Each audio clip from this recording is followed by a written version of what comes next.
This breaks down into several parts, but the essence of it is this. This is really not my time to talk and talk and talk. This is the time for a lot of other people who are affected by what occurred and who work to try to make it better now as much as they can and to try to make it better in the future.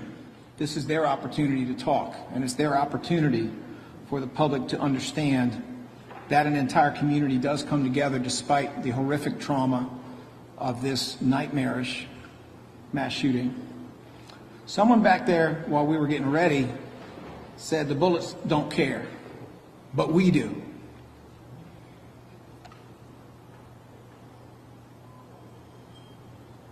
I'd say that's about right. The bullets don't care, but we do. And I know the rest of this city does, and I know the rest of this country does. I want to identify some of the good people who are here today, many of whom will be speaking. We have ADA Joanne Pescator, who is the chief of the DAO's Homicide and Non-Fatal Shooting Unit. We have the prosecutor specifically assigned to this case and assigned to the case from the beginning, and that is ADA Bob Wainwright of the DAO's Homicide Non-Fatal Shooting Unit. We have with us the Reverend Myra Maxwell, Director of the DAO's Victim Support Services Division, who has done incredible work with her team to try to reach out to so many different victims, survivors, co-survivors, and families affected by this tragedy. Reverend Maxwell is here with Shakina DeShazer, who is the Administrative Manager of the DAO's CARES Unit. Now, the CARES Unit is the subpart of the Victim Witness Unit in the DA's office that is specifically tasked with working intensively with the families of homicide victims in the first 45 days. Just imagine for a second what it's like when you can't afford the funeral, what it's like when you feel that you're endangered, what it's like when all that grief is crushing you and causing health problems in your family.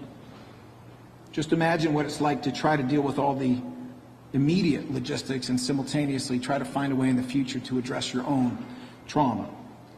Well, that's the kind of work that is done by Reverend Maxwell, Shakina DeShazer, and we also have Shalyn Harris, who is a victim witness coordinator specifically working in our Homicide Non-Fatal Shooting Unit and specifically working on this particular case.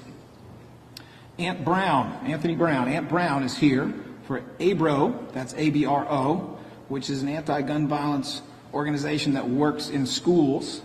As you may know, a lot of juveniles have been affected very directly and indirectly by this, and we appreciate his work, appreciate his being here.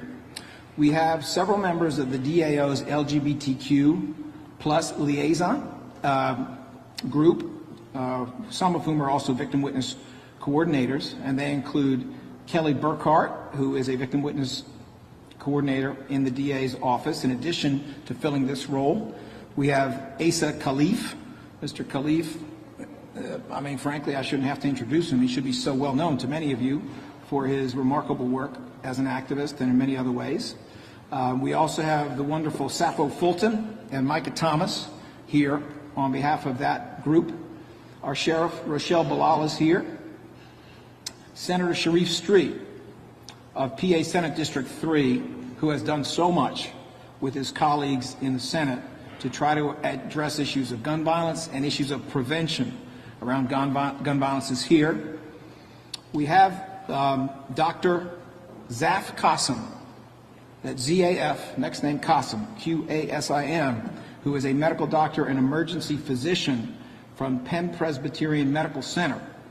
He is here with registered nurse Stephanie Horton, also works in emergency at Penn Presbyterian Medical Center, and both of these individuals have come here to tell you what it was like to treat many of the injured in the emergency room on the night that occurred, and to speak more generally about the reality that their everyday situation is gun violence victims coming in for years. Dr. Qasim has been doing this work at Penn Presbyterian for 8 years, but he has been a doctor for 22 years. We have with us Vofi Jabatet, who is the Executive Director of ACANA, that's A-C-A-N-A. ACANA is the Africa Cultural Alliance of North America. The offices of Akana are very close to where this incident occurred, and Vofi is very well known. Some call him the mayor up here, the mayor of that neighborhood anyway. Vofi is very well known and played an important role here in assisting the DA's office in reference to one of the homicide victims, who is the son of an immigrant from Africa. He is present. We have Reverend W. Lonnie Herndon, senior pastor of the Church of Christian Compassion, who has collaborated with us many times, and among other things, is providing assistance to one of the families to deal with one of the most traumatic aspects of the aftermath of the shooting. We have Imam Kenneth Nurdin of the Philadelphia Masjid, whose anti-gun violence work is constant. And we have the Reverend Dr. Sean James, senior pastor here at the Salt and Light Church, which is our host. In the back at this time, we also have Josephine Wama, and we have Jasmine Wama, who are the two sisters of one of the homicide victims. If they are able, they will be speaking today. And if they are not able, you will understand the reality of what they're up against. So let me just say a couple words, because it really should only be a couple words before we hear more from community. As many of you are aware, there were a lot of people who came to the scene of this crime yesterday within several hours of the shooting itself. My office at that time had fully deployed our CARES team, our victim witness coordinators team, who immediately got in contact with the families of all of the victims of this shooting, with the exception of the one young man who had not been identified at the time. As soon as he was identified, they kicked into gear to address that. While we were out at the scene yesterday, we were accompanied by Leader Joanna McClinton, who is the Speaker of the Pennsylvania House, Representative Jordan Harris, who is essentially her right hand, the number 2 in the Pennsylvania House for the Democrats. Councilmember Catherine Gilmore Richardson was there. Councilmember Jamie Gauthier was there by phone. She was actually a couple thousand miles away, but wanted to know everything that was going on, and we were in close contact. Vofi Jabata of Akana was there as well. Reverend G. Lamar Stewart was there as well. And we were all struck by many things, but just one of those things was the bicycle, which is still there. I don't know if you saw it, but right at the corner where this all went down yesterday, 24 hours ago, actually 28 hours ago, there was a small bicycle, looked like a child's bicycle, which was sitting on that corner.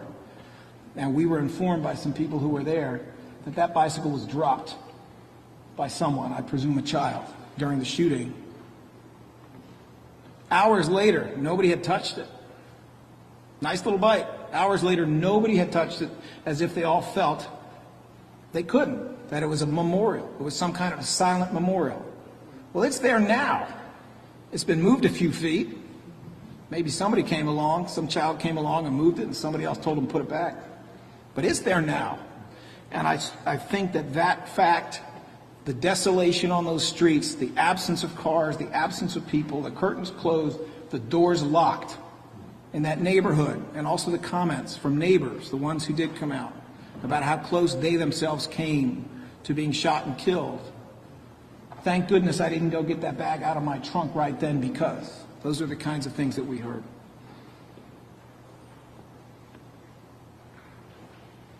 Obviously, this office is 100% committed to the vigorous prosecution of this mass killer, and we will do justice in court with this case.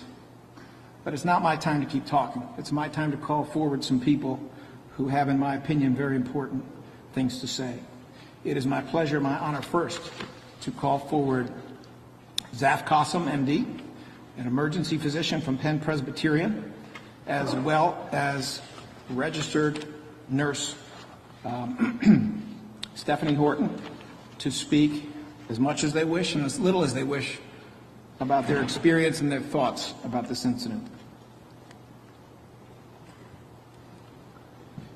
Thank you, DA Krasner. My name is Zach Qasim. I am an emergency room physician and an ICU physician at Penn Presbyterian, and I'm here with my colleague Stephanie Horton, who's a registered nurse also in the emergency room at Penn Presbyterian, and certainly would like to start to thank the DA for the invitation to speak today. Also, our deepest condolences to everybody who was affected by the tragedy that happened on Monday night.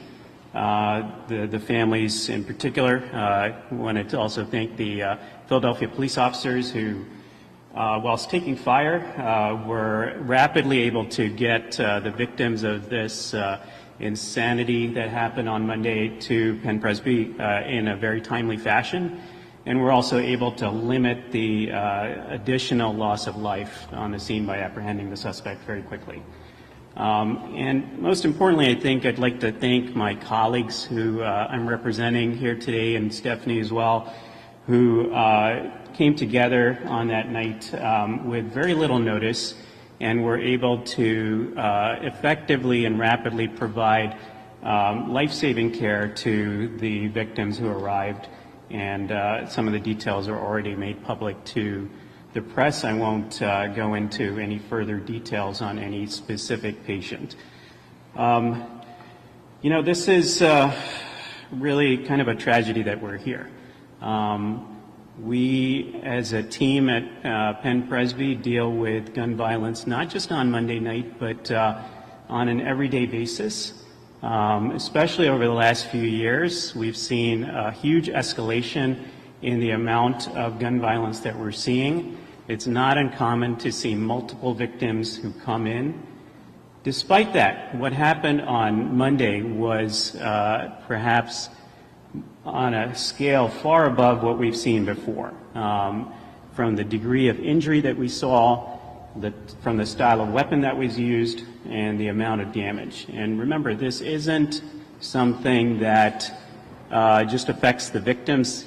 As I said to the DA, the bullets really don't care. They don't care what faith you are, what party you belong to. They cause damage, not only to the victims, but to the families who we then have to go to talk to in the family rooms, and the wider community, as you saw, where the streets are now empty because people are scared to go out in the street. Let me hand it over to Nurse Horton. I just would like to echo what Dr. Kassem said about the families. It's just really hard to comfort them, and it really takes a toll on my colleagues. And to go through this, like Dr. Kassem said, very frequently, it just doesn't get any easier.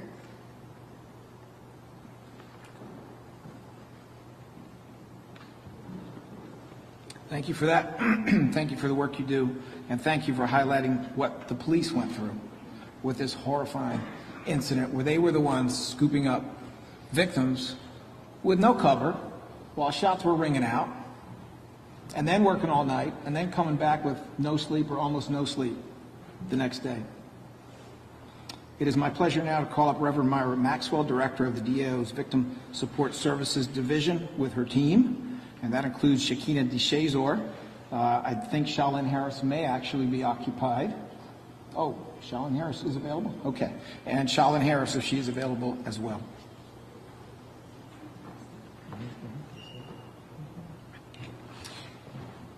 Thank you, DA Krasner. First, I'd like to say on behalf of our Victim Support Services Division, we'd like to also offer our condolences to the family members who tragically had their loved ones taken from them through this incident, as well as those who are survivors of this horrible event that happened to us. I want to just kind of move past what Dr. Kassem said, that they're working at the hospital, but our CARES unit is actually following up in the immediate aftermath of a homicide tragedy.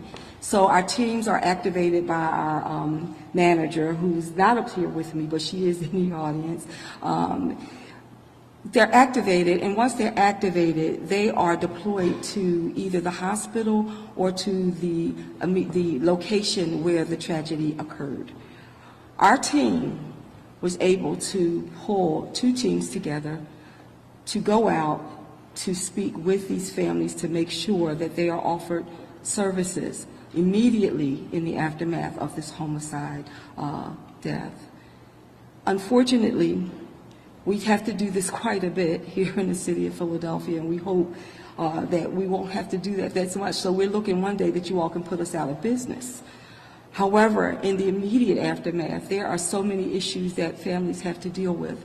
We're there to not just offer the immediate support, but to make sure we help them to navigate the numerous systems that they have to navigate.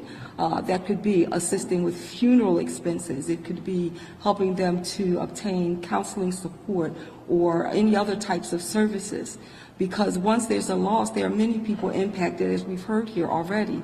So we have to consider there are children involved, there are other family members involved, there are neighbors involved, and the community. And our office is offering what I like to call it a continuum of support, because not only is our CARES unit out to be deployed in the immediate aftermath, but if there's an arrest in the case, our homicide victim witness coordinators, as well as our non-fatal shooting coordinators, are there to support the family through the criminal justice process.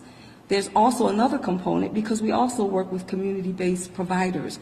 So not only are we working alongside of our community-based providers, but we're also making certain that the community is cared for. Because in the aftermath of a tragedy such as this or any incident, the community is absolutely impacted. So the trauma is going from not just the family to the community, even to those who are providing the service. We are impacted by this as well. So our continuum of services, again, reaches out to not just the immediate family, but also to those people who are impacted in the community, as well as those who are serving. So we do have information on some of the other organizations, including our network of neighbors who provide trauma support to the community. So we have reached out to these organizations already to make sure that we are touching every single aspect of this particular traumatic event. Thank you. Thank you so much. It is now my pleasure to call forward Asa Khalif to say a couple words on behalf of a whole team who are here, which is the DAO's LGBTQ plus advisory committee. As wonderful as his speaking is, it should not be necessary, but you know, there are some people for whom hate is a full-time job, and if they can stay away from the facts and talk about nonsense, that's what they're going to do. We will have more to say about this if there's any need to say it, but there really shouldn't be. Nevertheless, I call forward Asa Khalif. Thank you very much, Mr. District Attorney. We are members of the District Attorney's LGBTQIA Advisory Committee. We have done wonderful work within our community in educating the District Attorney's Office and connecting them with our community. It's the first that has ever been done in the District Attorney's Office, and we are very proud of the success that we've had moving forward.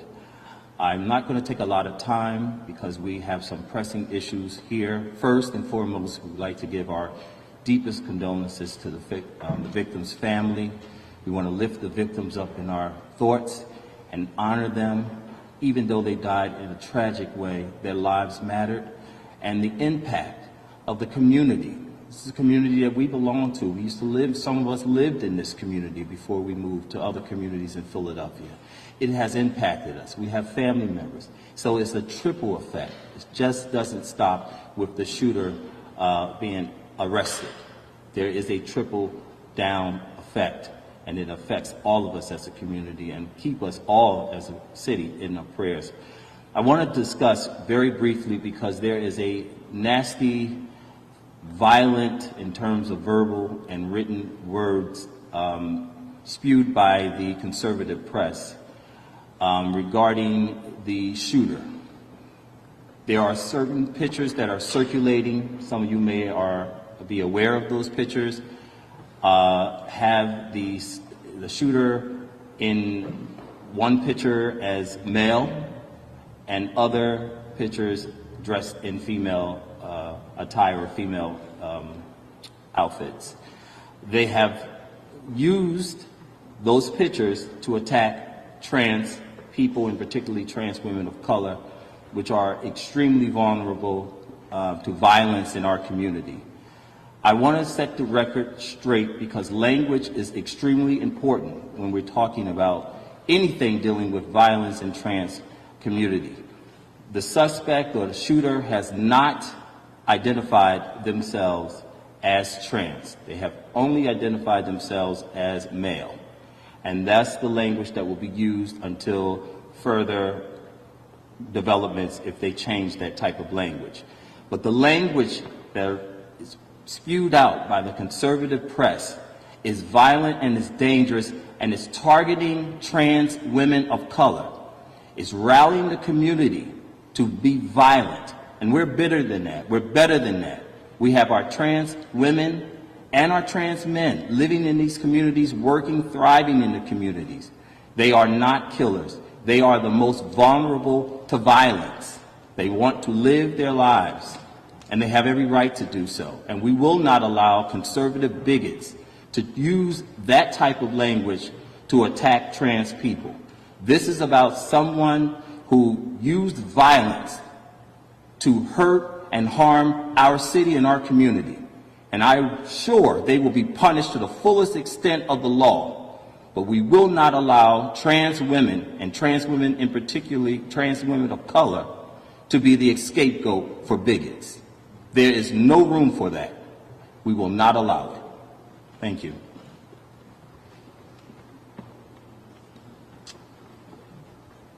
I want to make sure to point out that accompanying Mr. Khalif were Sappho Fulton, dressed in white.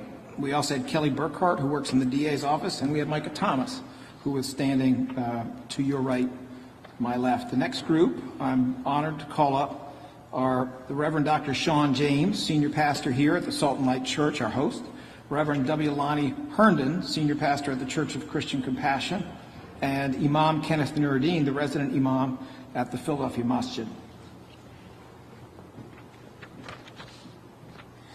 Southwest Philadelphia is a community of great pride. From a very popular Facebook group called I Grew Up in Southwest Philadelphia, to Tyrone Garland, who you'll remember won Sweet 16, took LaSalle to the Sweet 16 with a shot that was called the Southwest Philly Floater.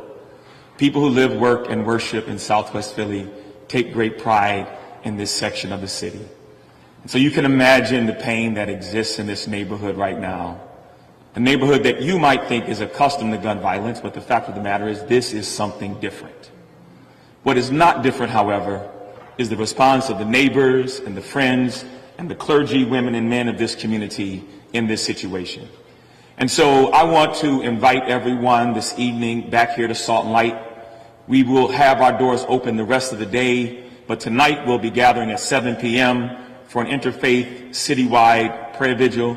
We invite you all to come and to spend some time with us as we lament over this situation, as we gather around one another, and as we offer prayers. Let me also say this. We've been blessed at this church to have a robust mental health ministry.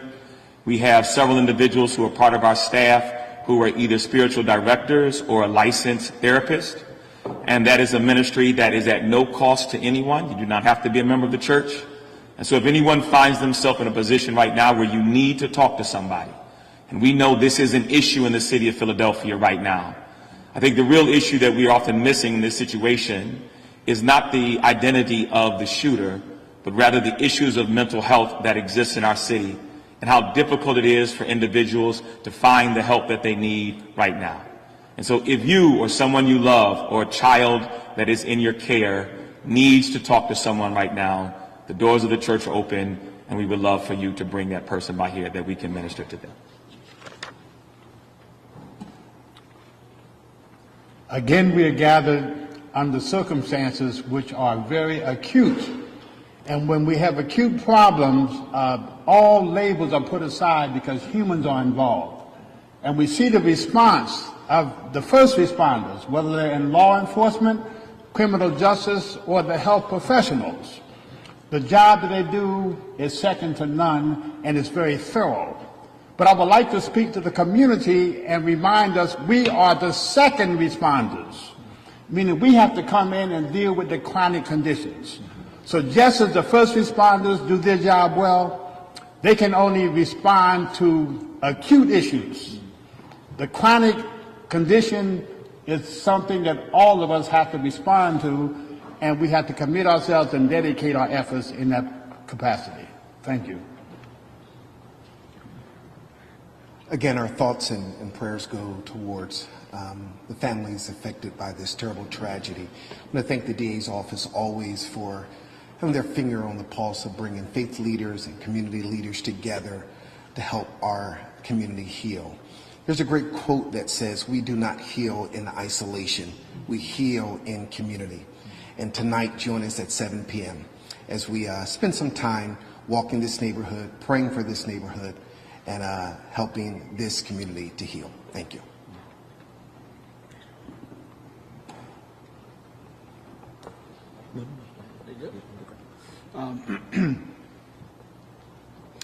That was really concise for clergy. I'm very, very impressed. You got the right ones. And thank you for that. It is, you know, lawyers say they're going to write a brief, but it's never brief. It's the same idea. Anyway, it is now my pleasure to call forward Vofi Jabatet, who is the Executive Director of ACANA, A-C-A-N-A, that is the African Cultural Alliance of North America. Mr. Jabatet. Thank you, Larry Krishna, DA. And I first of all want to extend our appreciation and gratitude to the 12th Police District and the police officers that immediately put their own lives at stake to bring this situation under control immediately. We were here on Sunday and with Jordan Harris, our district representative, and Joanna McClinton. Well, I want to leave this platform with one message, and that is what happened in Southwest Philadelphia, 56 and Chester, is not isolated to 56 and Chester. It's a national issue. For people to think that we will be scared to live our life and work on 56 and Chester or Chester Avenue, tell those who shoot randomly, tell those people who come after people who don't harm them but they want to harm others, that we will not be afraid. We will continue to build Southwest Philadelphia based on those models that all of us have accepted. I want to make sure that I am not only speaking for the African and Caribbean immigrants that live in here, but for all of the folks that call Southwest Philadelphia their home. We speak with one voice. We are planning for to unify our community. We have at ACANA, we have therapeutic services across the road. We have therapeutic services. Also speaking on behalf of the Wama family, and I've been working with them since then. And we will be, tomorrow at 10 o'clock, we will be, based on the DA instruction, we will be meeting as a community to structure what is it that we'll do to heal our community quickly. And I just want to say we're not afraid. Thank you, Mr. Jabatet. It is now my pleasure to introduce two of Philadelphia's greatest defenders when it comes to public safety, when it comes to the prevention of crime, and also tip my hat to a couple who could not be here today. We have with us Rochelle Bilal, our sheriff. We also have Senator Sharif Street. I don't even want to compare them. I don't think there's anybody who's really done more to try to see what we could do at both the local and statewide level to improve Philadelphia's situation. I do want to mention Senator Vince Hughes, who could not be here today, but has played such a vital role, and Senator Nikhil Saval, who wanted to be here, but is doing what any good parent does, which is making sure that his family is safe and sound and well cared for. I also want to tip my hat to our upstate brother in the Senate, and that is Senator Costa. There's many others I could recognize, but these are all people who work all day, every day, to try to improve things for Philadelphia, both in terms of enforcement and prevention. As you may know, there has been a community out there very vested in the prevention of crime. They have, among other things, been interested in an idea that was first published in the Inquirer, or at least the basis for it came in the Inquirer, referred to as 57 blocks. I don't know exactly what these two leaders are going to tell us, but I know it's going to be important, and therefore I call forward Sheriff Bilal and Senator Street.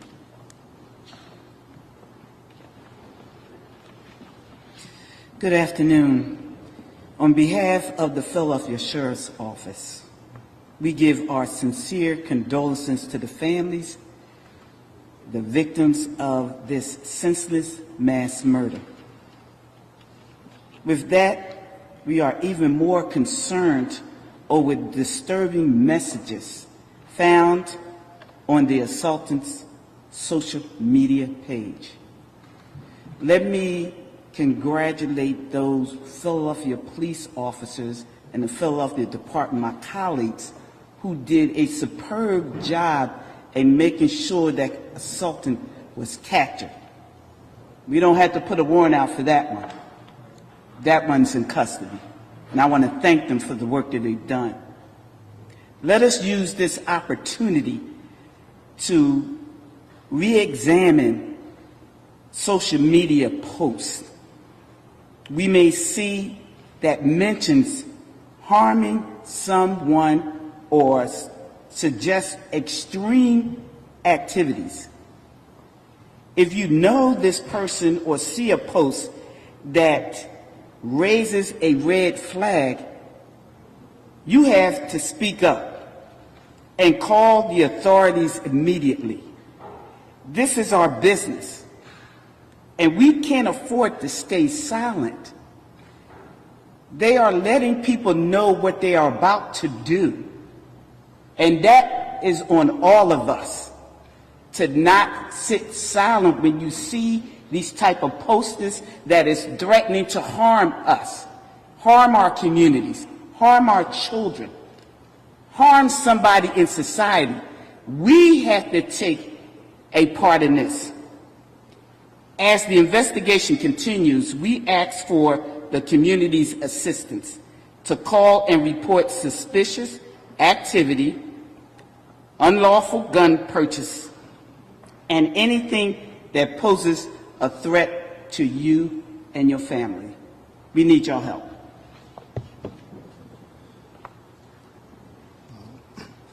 Thank you, Sheriff, District Attorney, all those who've worked on this. 2 years ago on this day, on July 5th, 2021, I was standing here because there had been a mass shooting on July 4th, 2021, in which Saladin Mahmoud Lala, our nephew, was killed. Standing here, full of cameras, shooting on 60th Street, not on 58th, 2 blocks away. And my wife was bursting into tears, and for the first time ever, I burst into tears on camera. Since then, the Pennsylvania General Assembly has failed to enact responsible gun laws. You can still buy an AR-15, which was used in countless murders over and over again. We still haven't passed background checks. The House passed it, but my colleagues, Republican colleagues, let's be clear, in the Senate still have not called that to a vote. The reporting of lost and stolen handguns still is not available, which only targets straw purchasers, does nothing to individual. Red flag laws, safe storage, I could go on. It is absolutely ridiculous. And the only thing that could have made sitting there and looking at this worse was then I watched the mayor of Baltimore talk about the fact that there was a mass shooting there and that almost all of the guns used in mass shootings in Baltimore are purchased out of state. And I guess what? A significant portion of those were also purchased in Pennsylvania. And I realized our failings in the General Assembly are probably not just responsible for mass shootings here in Philadelphia and throughout the Commonwealth of Pennsylvania, but also responsible for shootings in all the states around us that have stricter gun laws. And what have we done recently? But the one thing that we have started to do was fund violence prevention groups, something that has in a very modest way started to erode the crime prevention, what's going on. And we passed a budget out of the Senate that cut violence prevention dollars $65 million below what the governor proposed and what we did last year. It is an absolute atrocity. The budget process isn't done in Harrisburg, and I'm saying this as a family member of someone who died, who can understand what folks are going on. It is an absolute outrage that we would be advancing a budget that cuts violence prevention dollars while we do nothing about the flow of illegal guns, while mass shootings continue to move forward. I said when I stood in front of you, when it was my family member that was laying dead, among others, was not the only person killed that day, unfortunately. I said, we're standing in the church, people always offer their thoughts and prayers. The book of James says, faith without works are dead. And to my colleagues in the General Assembly and in Congress who want to offer faith and prayers to the victims of families and do nothing about the problem, to you I say your faith is dead if you will not do the work to deal with the issues. The victims of families want to see us do something, not just give empty promises and fake prayers.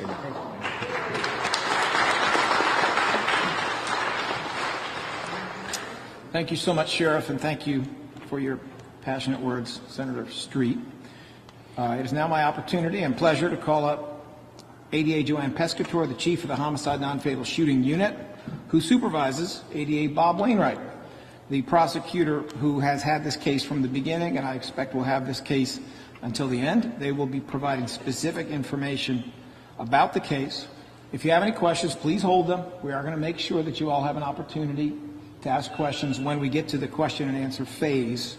There will be a couple speakers speaking together after ADA Pescator and Bob Wainwright, so I appreciate your patience. Good afternoon, everyone. My name is Bob Wainwright. I'm the Assistant District Attorney assigned to the case. Good afternoon, Joanne Pescator. I am the Chief of the Homicide Non-Fatal Shooting Unit in the Philadelphia District Attorney's Office. And I just want to start off by stating what others before me have said. My condolences go out to the families of the 5 murder victims. Lasheed Merritt, who's 20, Daimir Stanton, who is 29, Ralph Morales, who was 59, Dejon Brown, who was only 15, and Joseph Wama Jr., who was 31. I also like to send my condolences to the family members who were hurt and survived. Ms. Brown, Octavia Brown, who was driving in a car with 3 of her children. She suffered a serious injury to her eye from glass. Her twin boys in the back seat, one of them suffered injury from the glass, and the other suffered gunshot wounds to his leg. And her 10-year-old daughter, who was not struck, thankfully, but was in the passenger seat next to her, as well as the surviving complainant, the one person who was struck by bullets, who was not in that car, who survived, who was only 13 years old. I'll just, the defendant in this case had an AR-15 assault rifle, and as it's been said already, I mean, the police work on this case was just absolutely incredible from the very beginning. The fact that they cornered this defendant before he could take more lives is absolutely remarkable and showed incredible bravery by the police officers. And then I got a phone call from ADA Pescator, my boss, shortly after the incident, saying that this was going to be coming down the pipeline and to just be ready. And then I got a phone call later that night, after midnight, by Detective Scally, who's not the assigned, but Detective Scally is an amazing detective in Philadelphia, and he was drafting the search warrants both for the defendant's home and also the home of the Joseph Wama, who had been found after the other 4 decedents had been already found and the scene had been processed. And then the assigned detective, Detective Orlando Ortiz, who I've had the fortune of working with before, who's an amazing detective as well, And I just am thankful that we've got such great detectives and police in the city.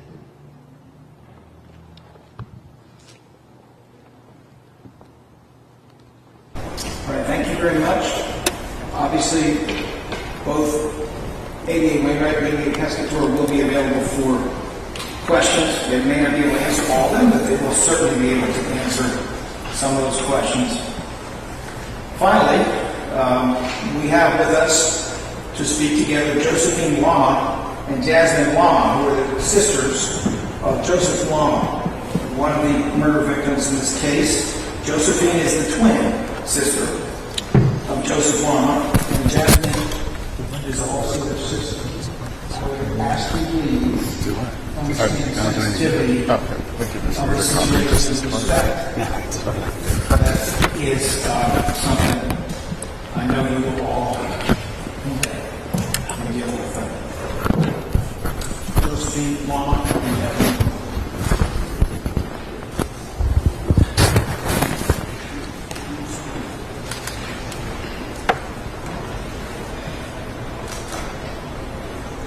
So, I just honestly still can't believe this gone.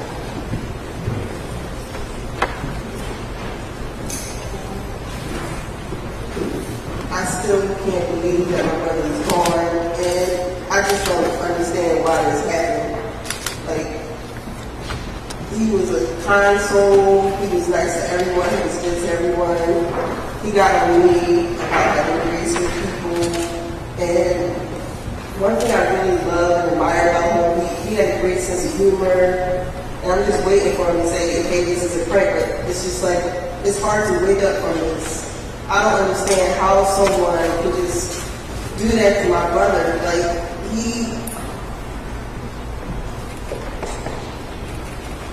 I really love him, and the fact that you did this to us, like, for your own agenda, for your own reason, it's just really pissing me off.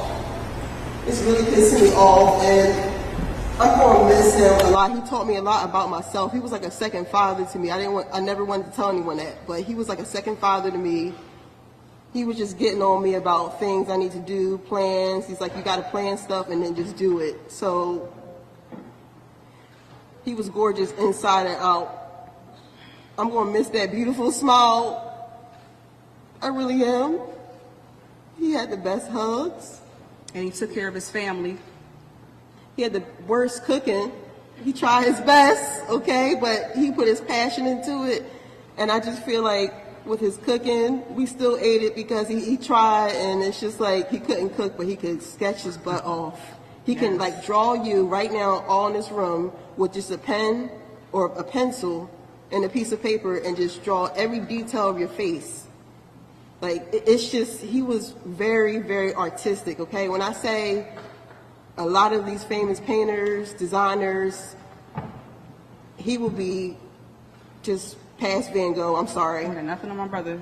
Like, I'm going to find his artwork and just share it to the world for him on his behalf. And I know that he would want me to do that, so I'm going to find his artwork, all his talents and gifts, and I'm going to share it to the world. And I want to make sure that I tribute it just to him, because if you see his sketches and everything, like, there's nobody else that can like draw him, and it was like so detail oriented, it was so passionate, it was so rooted and down to earth that it was just spiritual. You could feel all the energy, everything that he's saying in his body, you could feel it on top of the canvas. That's how deep it was, not just like, oh, I want to be an artist. Like, you could feel this man's emotions in every stroke of the paintbrush that he puts on the canvas. Like, And he loved Creed. He loved each and every 1, 2, and 3. That was his favorite movies. yeah, he was obsessed with Creed. Like, Pictures, he was an actor in Creed too. He's one of the extra actors, and it's just like, he even drew Michael B. Jordan. He drew him so well, and my Aunt Gloria, she came in the room and she cried because she felt that emotion that he felt when he painted that canvas. Like, that's a true artist right there. He was very smart. He had a degree at Hill College. Like, he was just amazing. Like, a jerk sometimes to me. I'm waiting for him to get on my nerves. Like, I'm just not like here right now. Like, I'm understanding that he's gone, I'm just really pissed off. Like, why did you have to do this to my brother? You took him away. You took an angel away from us. Why don't you take yourself away? Jasmine, just Why don't you just kill your fucking self? I had a nervous breakdown this morning. Should have shot yourself. Jasmine, just try to calm down. I know it's hard. We I had know. nothing but anger. It's nothing but anger. I'm sorry.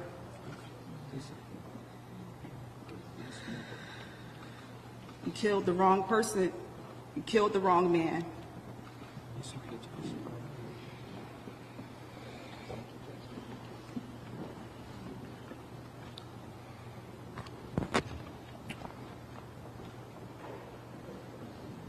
All right. Thank you so much for your comments. The first speaker was Josephine Wama, the twin sister of Joseph Wama Jr. The second was Jasmine Wama, also their sister. We are open to questions and answers here. Obviously, within bounds, this is an ongoing investigation. The topic is not everything else. The topic is what we have been discussing today. Mr. Attorney, the comment was before that he told police somehow that he was trying Mr. Cole, first of all, I want you to know how much I respect you, the journalist. I really do. But if you don't mind, I would like to go from one side of the room to the other so we make sure that every journalist gets covered. We will, of course, give you your opportunity. Why don't I ask first to get this started? I will never call because that is what we usually do. Let's start on this side of the room. Are there any journalists who have questions? Yes, I have a question. Yes, please. Can you identify yourself, please? Yes, Maggie Kent with Channel 6 Action News. Thank you. The question is twofold. Number one, there's a report coming out that this individual, this shooter, told police that he was doing this or acting in service to help prevent future gun violence. Can you speak to that at all and the motive behind this shooting? Secondly, Sheriff Bilal mentioned social media posts that may have indicated that something was on the radar with this person before the shooting took place. Can you address what those posts are about? And Sheriff Bilal mentioned if you see something online, but how can that really be policed? Okay, so that I understand, Ms. Kent, your second question is about social media. We're not going to comment on social media at this time because the investigation is ongoing, especially with reference to any thinking or any motive that may have been behind what we all recognize now was essentially a random shooting. It was a shooting of people that the defendant did not know, and it was a shooting of people who, in many cases, did not even know each other, despite being from the same neighborhood. So given the ongoing nature, we're not going to talk about social media. I have to apologize. Can you ask me the first part of the question again? The first part of the question is there's a report coming out now that this individual, this shooter, told investigators that this was part of a larger plan to help prevent gun violence in some capacity or shine a light on gun violence. We're not going to comment on all the specifics of the investigation. Certainly, a number of news outlets have raised the possibility that there may be mental health issues. If there are mental health issues, those are normally addressed by expert examinations that are ordered by the court during the course of the prosecution. That has not been ordered yet, although I expect that it will be. Is there another question on this side? Yes, sir. Could you tell us what was found during the search? And Mr. Petrillo, can you identify your outlet? Matt Petrillo, CBS News, Philadelphia. Can you tell us what was found during the search of his home? I'm going to defer, I do know, but I'm going to defer to DA Pescator and ADA Wainwright to the extent they can. You mean the search and defense home? There was a 380 caliber handgun. There was also ammunition, .223 ammunition. There were live rounds that matched the ammunition found at the scene. 42. Actually, the main scene was 42 FCCs, .223, and then there were additional FCCs located at Mr. Wama's residence later on. In addition, there was a will that was dated June 23rd in the defendant's handwriting. Could Could you describe what was in the will? I'll just add that in addition to the AR-15 that the defendant had on him when he committed these atrocities, he had an additional handgun, a 9mm handgun that was actually a ghost gun, not traceable. That gun does not appear to have been fired during the rampage. Only the AR-15 was used, but he did have a second gun on him. Could you describe what the will said? No.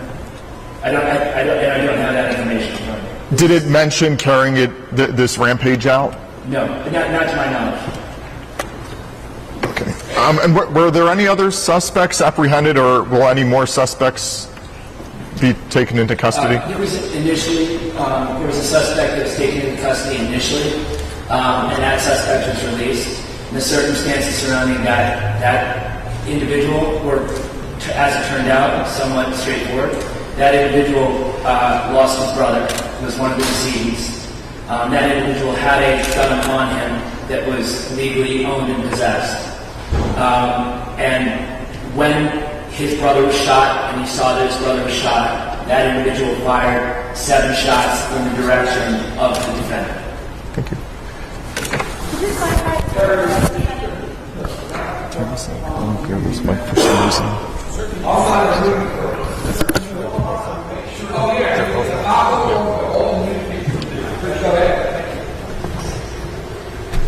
Thank you, sir. All right. Well, I am now blessed with a list of people, and therefore it becomes a little bit easier to manage a series of questions. Mr. Cole, do you have a question? Ms. Pescatore, do you know what was in the will? You read the will? I have not read the will. It's an ongoing investigation, and I wouldn't want to divulge what was actually in there, even if I did know. The shooter, you talk about somebody who's licensed to carry who shoots 7 shots at the accused here. Does he hit him at all? Where No, those shots come he from? does not. He does not hit him. No, he was released. He has a permit to carry, and he had a lawfully owned firearm. He was not charged. The accused here has a 2004 conviction carrying without a license. Does that have any impact here? Any impact on him carrying these guns? Well, he would legally not be able to have a firearm based on the fact that he does have a conviction. However, he would not be 6105 for I believe the conviction back in 2004 was only a misdemeanor. So he was not charged in this particular case with a felon not to have a firearm. So he actually, while he's not licensed to carry, right. That's his violation here. He's not, hadn't been licensed. He wouldn't be eligible to get a license to carry it based on his previous conviction for that case. What do you know about the AR-15? How long he had it, where it came from, where he got it? Mr. Wainwright might be able to answer that. I don't have that information yet at this time. I'm meeting with the detectives later on about that. Okay. Do not fear. I will get to everyone, I promise. All right. Tasani Veshpongsa. Please, I apologize if I got your name wrong. From AP, Associated Press. Do you have any questions or no? No, I didn't. No questions? Okay, thank you. Adam Fox from CBS 3. Adam Fox? I'm a member. Okay? I think in reading the list of the crew members. Oh, okay. Well, let me just make sure I don't miss anybody. If you don't have a question, just feel free to say no questions. Kenyatta Henderson, Fox 29. No questions. All right, thank you.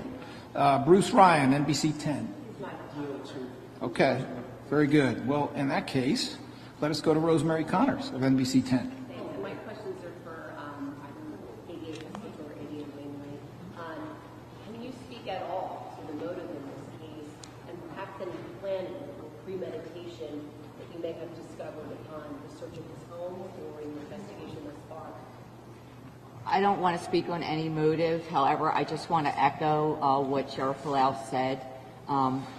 Obviously, this person, from witness statements and things that we now know about this investigation, was exhibiting abnormal behavior for quite a while in the fact that he was wearing this vest and had these guns inside of his house. So, like we say in a lot of other cases, if you see something, say something. There were other people living in that house that observed his behavior. I just think that maybe if somebody had called or gotten some kind of help for that particular person, this could have been avoided. What did they think was going on? I mean, you say they observed this abnormal behavior. I guess it wasn't abnormal to them, but I believe they thought he was getting more and more agitated as the days were passing. And their way of dealing with it was just to avoid it and not interfere with him, even though they all lived in the same house. Did they describe him as perhaps mentally unstable? No, nobody described him as such. It was just that was the norm for him, wearing this vest and having guns in the house. But they all described that he was becoming more and more agitated over the last couple of days. So I just feel like, and I'm not blaming anybody, but if anybody out there has such a situation as this, maybe just call somebody, call anonymously like the sheriff said, and maybe he could have gotten help before this became what it did. How many other people lived in the house? There were 7 other people living in the house. More and more agitated in the last, the days leading up to the shooting? That's what at least one of the people who lived in the house described him as becoming more agitated recently. Those are the words, recently. Did he tell you what he was saying? Was he speaking to them or talking aloud, talking to himself?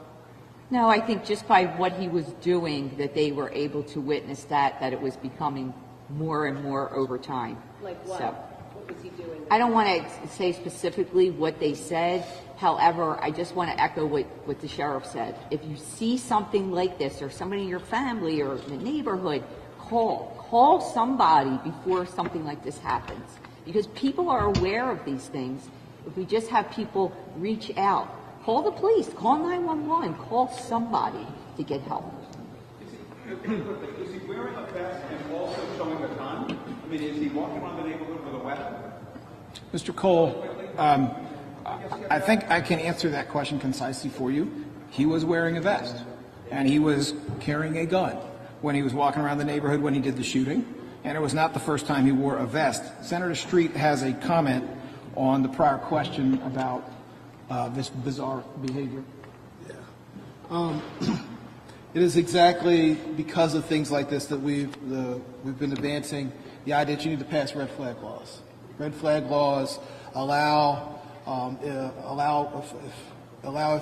if there's a person who's adjudicated because of the right sets of aberrant behavior, a firearm to be removed from those individuals. And the reality is that almost everyone supports them, and I don't know anything about the facts that you don't know. But what I would say is that it is clear that the time for red flag laws has come, something the House has already passed, something that's before the Senate, we certainly should adopt.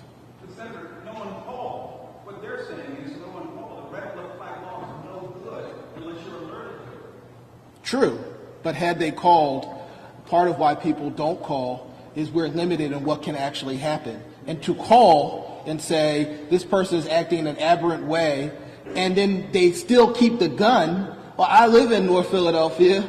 People ain't calling unless they think there's going to be a result based on their calling. And so right now in Pennsylvania, we don't have all the tools that are in place that would incentivize people to want to make that call.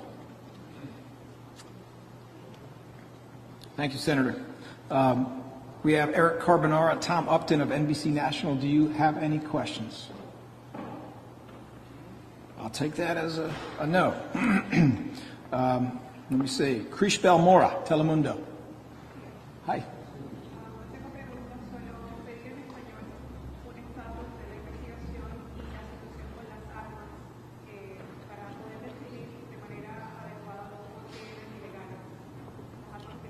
Okay, I heard the last part of that, but the first part was la situación de qué?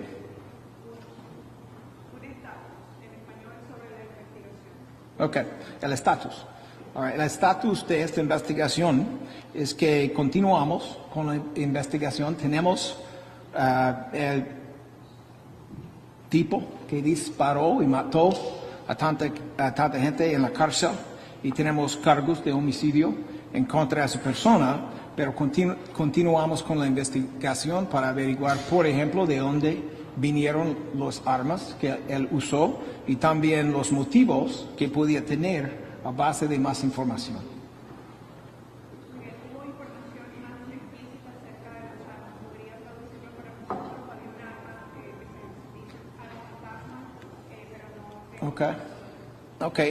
Sabemos que lo que usó el defendiente en este homicidio de mucha gente es que él tuvo un arma de asalto, se llaman en inglés AR-15 o AR-15, de ese estilo, y además de eso tuvo un arma de fantasma, o como dicen en inglés, a ghost gun, cuando estaba en las calles matando y disparando en contra de la gente. Okay, thank you. We have 3 people from CBS Network New York. They are Jim Zurich, Jack Norflus, and Luisa Gonzalez. Do you have any questions? No questions? Yes? Okay. What's your name, sir? Okay. Mr. Figueroa, what's your question?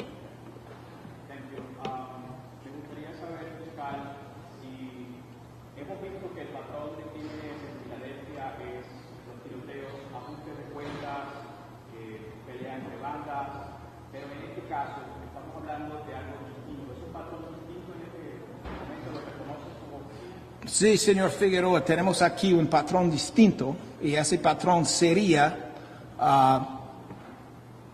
de matar y disparar en contra personas que el defendiente no conocía, no tuvo nada que ver con ellos.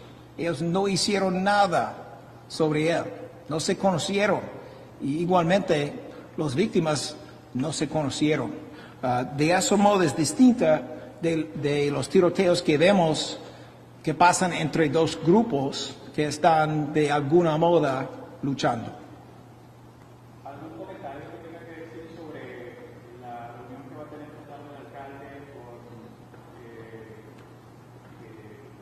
otra personalidad que van a hacer una nueva introducción de un litigio para controlar la violencia armada, tratar de controlarla? Nosotros entendemos que el alcalde y también Diana Cortez, nuestro city solicitor, es decir, el abogado sobre asuntos civiles que tenemos en la ciudad, tienen una reunión a las 3 hoy para discutir actividad en la Corte Civil para tratar de proteger a la ciudad. Yo les dejo explicar la situación, pero quiero darles gracias para luchar en contra del problema que tenemos aquí con tantas armas. Hay entre nosotros una mujer que se llama Miss Trapp, está a su lado, que me preguntó cuando entré aquí si sabemos ir a la luna, si podemos llegar a la luna, ¿cómo que no sabemos de dónde vienen estas armas? For those of you in English, Miss Trapp, who is a member of this church, on my way in said to me, if we can go to the moon, why is it we can't figure out where the guns are coming from? That's a pretty good question. Thank you for that question. And I hope it is something that everyone will be trying to address in detail, because the reality is we absolutely should be able to do that. All right, we have with us, let me see, we've been through the CBS Network folks. Ali Ippolito of the Philadelphia Inquirer. You're just here? Okay, with the camera. Got it. Yes, I'm sorry. Your name's not here. My apologies. Go ahead, sir. I have 2 questions. First, what can you say about how Carrico got his guns and his equipment? He had an AR-15, he had this ghost gun, he had a ballistic vest, a scanner. What can you say about how he got his equipment? And the other question I had is, the ADAs and the sheriff have both mentioned odd behavior, odd social reading of posts. Without going into motive, because I know you guys are saying that you can't go into motive, are there any examples that you can give of some of this odd, agitated behavior, particularly because the public is being asked to, see something, say something. So what are some examples that people should be on the lookout for, and examples that this particular perpetrator did? Unfortunately, there's very little that we can say on this. The investigation around the source of the guns is not complete. It's not that I know and I'm not telling you. It's that it's not complete. And, the reality is that everything about his record suggests that these were obtained illegally. And needless to say, ghost guns cannot be bought from a legitimate source. The parts are sourced and then they're put together, and the minute they're put together, they are almost always used for criminal purposes. Do you have a printer or anything like that at home? I'm not in a position to comment on that. I can inquire of Bob Wainwright, and I can inquire of Joanne Pescator in a moment. As for social media or reports about bizarre behavior, we're not prepared to get into that until we're confident that reports about the bizarre behavior are accurate and correct.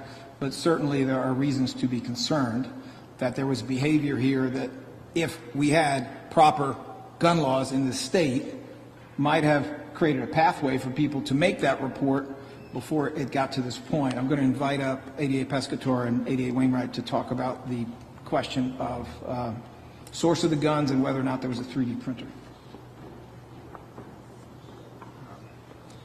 Well, the source of the guns, as I mentioned earlier, I'm going to be following up with the detectives on that. I don't have that information at this time. In terms of what else was recovered from the home, I went through the few things that I know of, but again, this investigation and the search warrant was executed by the assigned detective along with other detectives, and we're going to go through everything that was recovered, in addition to the few things that I mentioned earlier that I know were recovered. But to your question about for the ghost gun, I don't know the answer to that. All right. Did I miss any other journalists? Scoop USA. Yes, sir.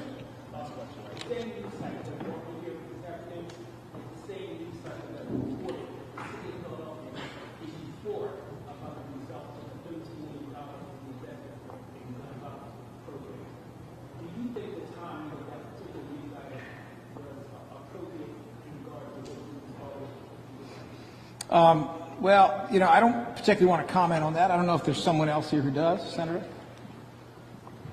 No euphoria in government about crime prevention dollars. We need more. Certainly is good that we've advanced some. The budget cuts that have currently been proposed are not good. And I think it is ill-placed to say that there is euphoria about what's going on. Certainly, people are happy that some of the money that has been invested has had some positive results. There's too much shooting, there's too much violence, there's much work to be done.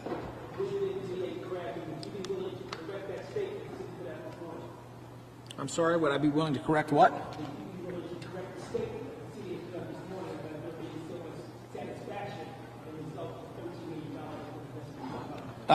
It's not my position to correct statements that are made by the mayor, nor is it his position to correct mine. I can tell you, though, that there's a press conference happening at 3 o'clock, and perhaps that's a question that could be addressed to him.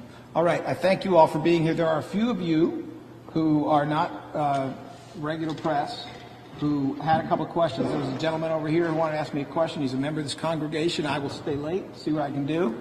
And I know that Ms. Trapp, who had that wonderful question, would like to say a word.